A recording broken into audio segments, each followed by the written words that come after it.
For 2,000 years, rivers were the only economically viable means of commercial transport in Europe. Hello and bienvenue to the Flavors of France. I'm Catherine Kinley. Burgundy's northernmost department, Yonne, takes its name from the river which has been its fortune since medieval times. Auxerre, its main town, once a busy river port, served as the gateway for the region's produce and became a busy marketplace for timber and particularly wine. In medieval times, Burgundy wine was in fact the wine of the Auxerre district. Auxerre has remained a gracious and active center and a popular destination for waterside retreats. Auxerre's history dates back to the Romans, who used it as a garrison town on the important road from Lyon to Boulogne. The town has since lost its strategic importance, but it remains one of the most enchanting villages in all of Burgundy. One of the best views of the town is from the river, the flying buttress and tower of Auxerre Cathedral reflected in the deep flowing waters.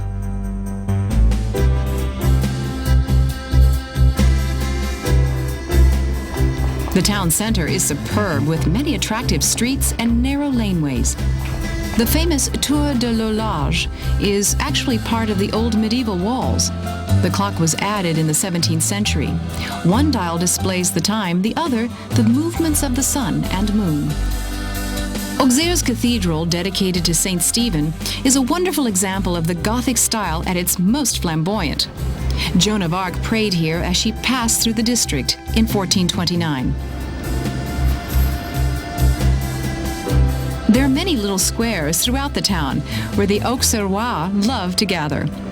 The local people have a lively spirit which is reflected in their love of food and wine, and also their folk songs, many of which are known throughout France. There is also an infectious spirit of enterprise here, which is not surprising given that Auxerre was an active trading port for so long. The people here developed a taste for all kinds of delicacies, which come from all over France. A popular local recipe features oysters from Normandy, huîtres à la gel d'eau de mer. The ingredients are oysters, watercress, shallots, parsley, cream, a sheet of gelatin, and pepper. First, the oysters are opened and the oyster flesh is removed. A few of the oysters are chopped and placed in a bowl with cream, shallots, and parsley.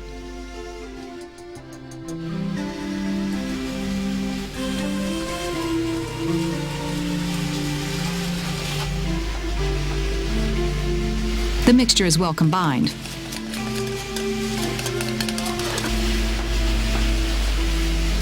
A little seawater is poured into each oyster. While the gelatin is left to soften in cold water, the oyster water is collected in a bowl.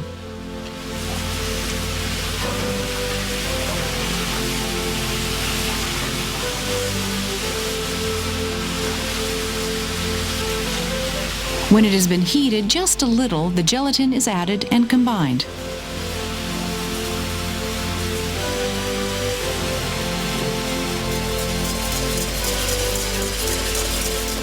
The remaining oysters are removed from their shells, set aside, and lightly fried. Oysters are very popular in France. Parisians prefer to enjoy them accompanied by a dry white wine like Chablis, produced here in Yonne.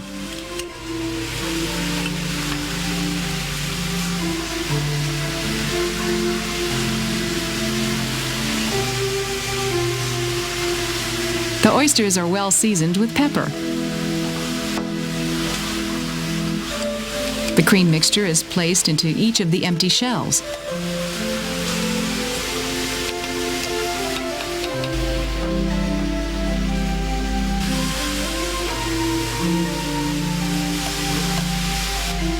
The oysters are added,